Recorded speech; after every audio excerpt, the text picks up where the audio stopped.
Taking charge when you're in crisis, forget reasonable timelines. Hello, everyone. My name is Tessa. I'm the Director of Marketing at IdeaPros, and I have Fred Cary, who is CEO at IdeaPros. Welcome, Fred, Hello, to another exciting Friday Live show.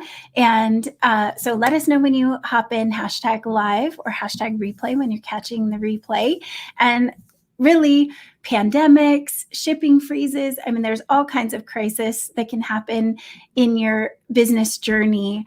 And what Fred wants to focus on is that you have to take charge. So Fred, how do you take charge when you can't control everything else around you? All right. Well, it sounds like I have to take charge of this show right now. Yes, take charge. So, first of all, welcome everybody.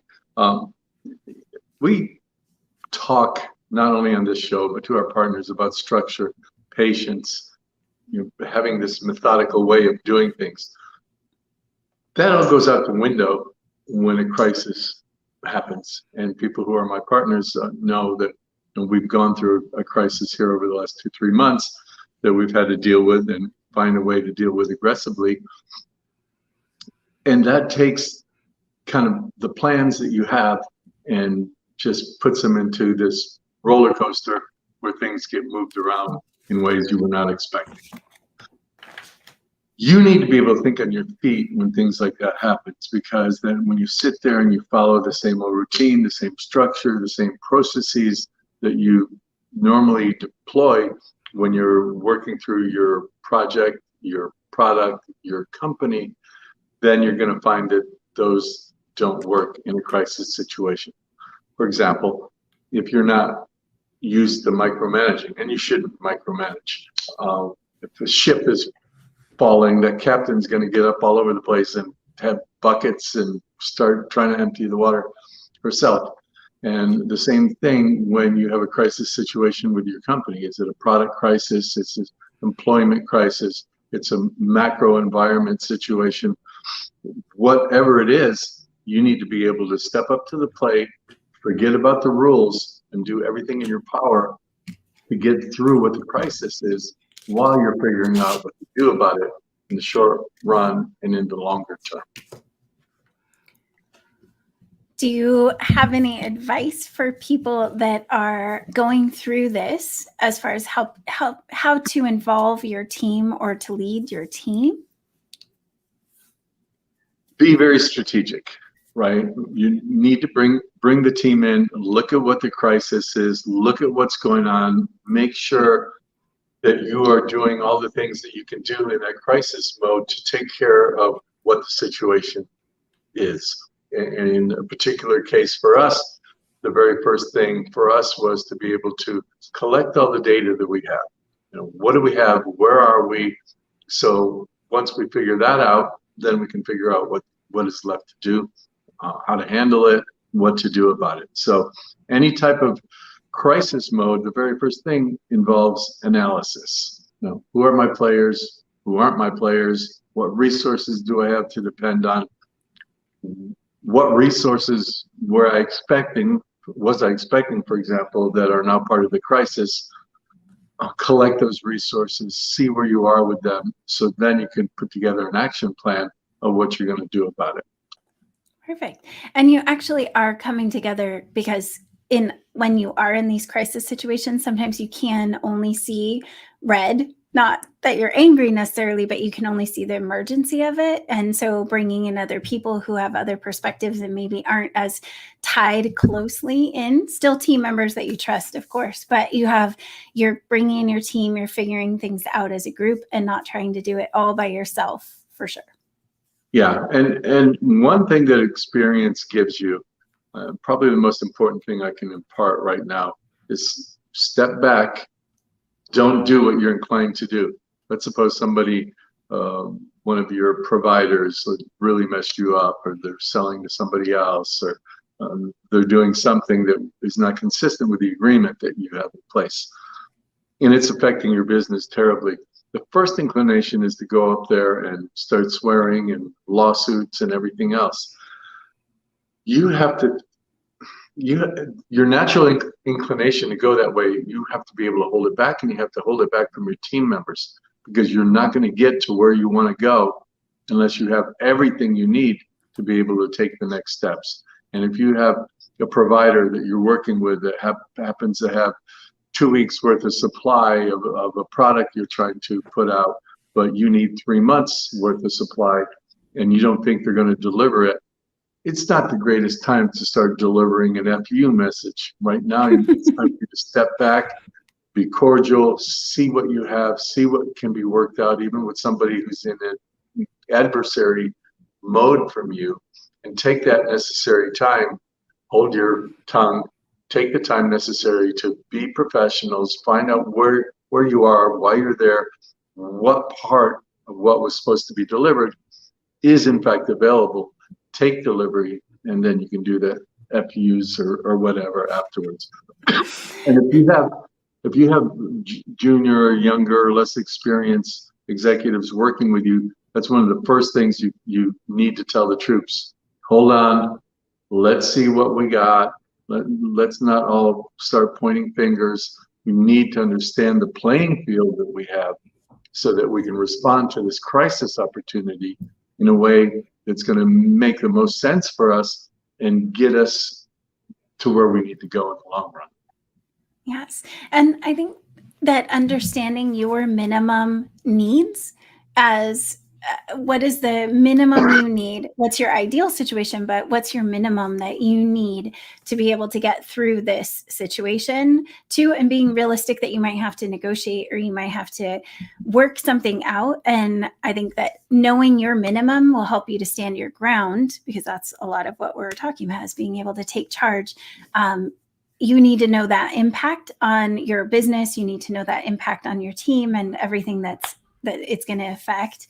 But know your minimum and stand your ground. Yeah, and you also need to be really flexible, and you have to be constantly weighing the damage, both on the damage control side of it and both on how can I minimize whatever damage is going to be.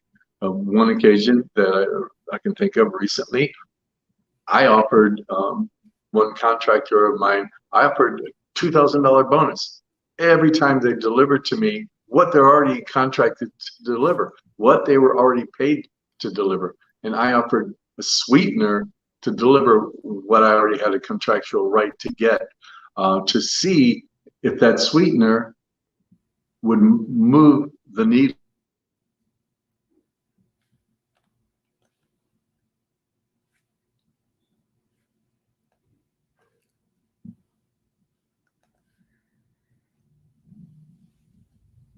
I don't know. Showing up on my, oh, there we go. Oh, I think we lost. Were you able to hear me? I wasn't able to hear you. I don't know if everyone else was. Can you say it one more time, Fred, for me?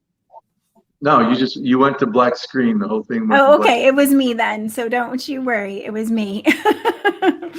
No. So go ahead, Fred. The point is, you have to act like a general. You have to, you're not going to get what you want to get. You have a crisis situation. Something happened that was unexpected. Now it's the time to stay cool. Maybe it's one of our new projects here. Maybe it's a manufacturer issue. Maybe you were expecting things to come in 6 weeks. You got people all hot and heavy, hot and happy, whatever they are, waiting to get this product, and now you find out there's a 3-month delay. What am I going to do? How am I going to handle those resources? You can't go running around, go, damn it, I'm so angry. Forget the anger, but your anger doesn't get you a solution.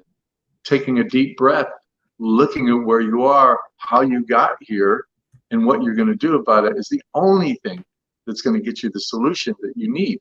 Nothing short of that will do that.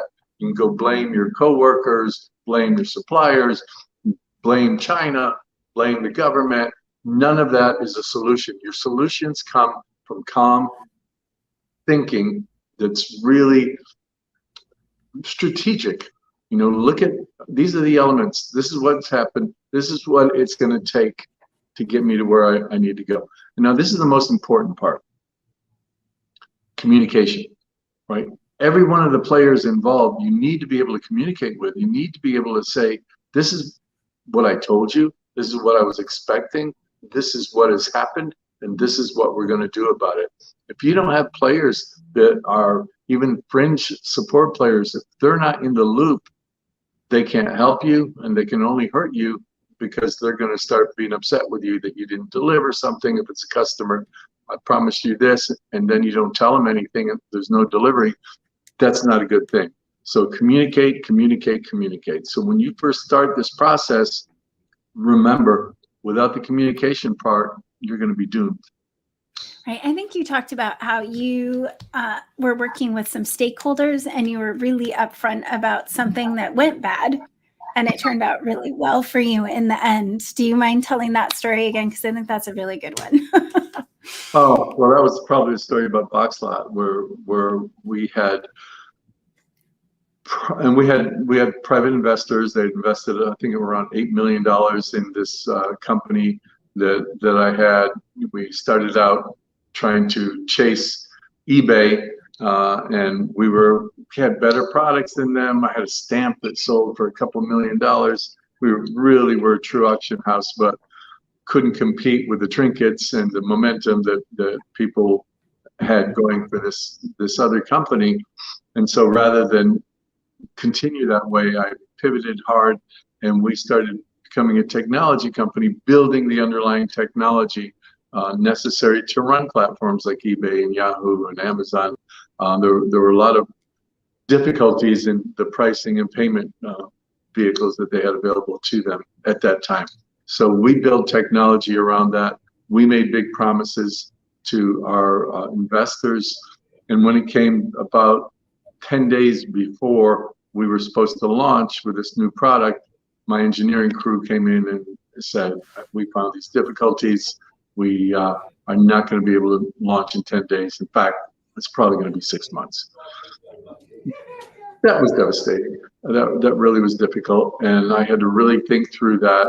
I had guidance from an older chief operating officer at the time who told me what I still practice now is just do the right thing, even when it's a hard thing. And that's what I really want to impart on all of you. Always do the right thing. If you do the right thing, no matter how painful it is, in the end, it's gonna pay off. So I basically reached out to all of my investors. I told them what happened, why it happened, what we're going to do about it, and reset the expectations. And sent out all those emails, and waiting for the onslaught of telephone calls that were going to come in, chew me a new asshole, as they say. And the phones, in fact, started ringing, and investor after investor was calling me up. How much more money do you need? Can we help you with other resources? Thank you for being so honest. And so by communicating with stakeholders, I was able to get people to actually not only be not upset, but appreciate the honesty, appreciate the fact that there was a plan, and actually want to contribute more into the engagement because they thought that they could help me. The company ended up selling for, I think we got a contract for $125 million 6 months after that. So it all panned out for sure for everybody. But the reality is taking that extra step to make sure that everybody knows the truth, then you know that people can rely on you. And when they can rely on you, they're going to step up to the plate themselves and ask how they can help make that situation better. Absolutely. So before we take off, I'm going to come and check out your comments, everyone. I see great stuff over there. But one last thing I want to get you on, Fred, is looking at a situation post-mortem and learning from it too is a really big deal, and being able to say, okay, where could we do things differently if something like this came back up or whatnot. So do you find that's helpful for you? I know it is for me and my team. Well, I'm not the first person to say you learn from your mistakes, right? And sometimes there are mistakes. Sometimes there aren't any mistakes. Sometimes it's a macro thing, like when the pandemic started and shipping got screwed, and then a big, enormous ship got stuck in the Suez Canal, since stop traffic, prices going up 6 times for shipping, a lot of things that are not a result of your mistakes per se, but every single thing that you encounter has a lesson built into it.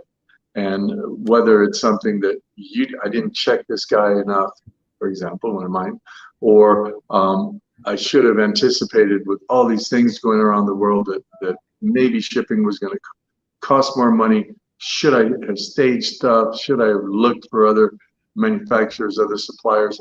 Hindsight helps you build only if you're going to look at it and use it going forward and deploy that as part of your own strategic modalities as you build your organization bigger and bigger. All these lessons, they're not baggage. It's critical information that you keep with you and learn from, and it makes you a better and better leader because you've accomplished a lot and you've learned a lot from the mistakes that you've made along the way.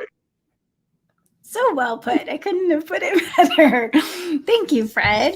Well, we have a lot of comments over here, so I just want to say thank you, Donna. Always do the right thing is great advice, absolutely. And I know Sean Reed says use your time wisely and keep improving. And absolutely not just your marketing, but your business, your management skills, everything. Always be improving. And we also have a couple new people that were on the chat, but I wanted to point out Steve Brown's. And that was that if you are losing it, it's always resulted in a losing battle for Steve Brown. And he said that's good advice to really take that deep breath.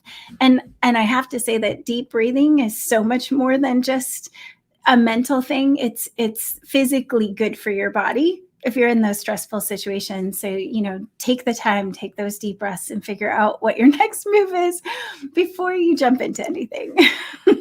Which we can do a show on yoga, but this deep breathing was more metaphoric. I know. I find it very, very not just metaphoric. You can take that moment of control, but I think there is a ton physically to your body of doing that. So work through your challenges is what a lot of other comments that we have. But guys, it's going to happen. You're going to run into it. And like Fred said, we just have to get through it. Keep your cool so your team can be cool too. Take charge, and if you have to be a little bit more, direct and get things done faster because you're in a time crunch, then do it, and your team's going to respect you for that. Yeah, there's, and by the way, with the thing with Boxlot there, I literally ordered 20 cots, had them delivered to our office, and I slept in there with my engineers for 2 weeks while we tried to accelerate the process, brought in pizzas. I helped clean up, made them coffee, because I don't know anything about coding, zero. But I do know that if you're a leader and you're in the trenches when there's an emergency, people are going to work harder. So don't be afraid to get your feet wet, even if you don't know what you're stepping in, okay? I'm just really glad that Fred hasn't said, Tessa, we're just pulling up a cot. Come on. I can totally picture Fred doing that too. Let's just all lock down, get stuff done. So thank you so much, Fred. Really good advice. Thank you. All right, guys. Take care. All right. It's not perfect, but it's beautiful. Beautiful. Thank you. I'm going to let you go and I'm going to take over. Bye. All right, guys. So I'm going to go through the comments that you guys have and say hi, because I know we have a lot of people. You guys come every single week. So appreciate it. I know we didn't get our normal notifications out today. So you guys are my diehards. Thank you for being here. So Danny, Kelly, Sean, Mark, Barry, Vanessa, thank you, Odin. Great to see you. I haven't seen you in a while. Bongo, Irene. We have Pam. Great to see you. Leticia, Donna. I think I might have said you twice. Daryl. Thank you, Ken. Alfredo. And I want to say Kiraz. Okay, I'm horrible with that. So, guys, every Friday at noon Pacific time, we're covering topics, even the hard topics that people don't talk about so much, like crisis situations or how to handle objections about your business. Those are the types of things that we dive into, not just all the fun and, easy topics. We'd love to see you guys back here. So if you'll hit the bell before you leave the live so you can get notifications, we'd really appreciate that. Plus, you can get notifications by text. Normally, today being one of those days that it did not work. And we will see you guys each Friday at noon. Thank you so much for being here, guys. Have a good one.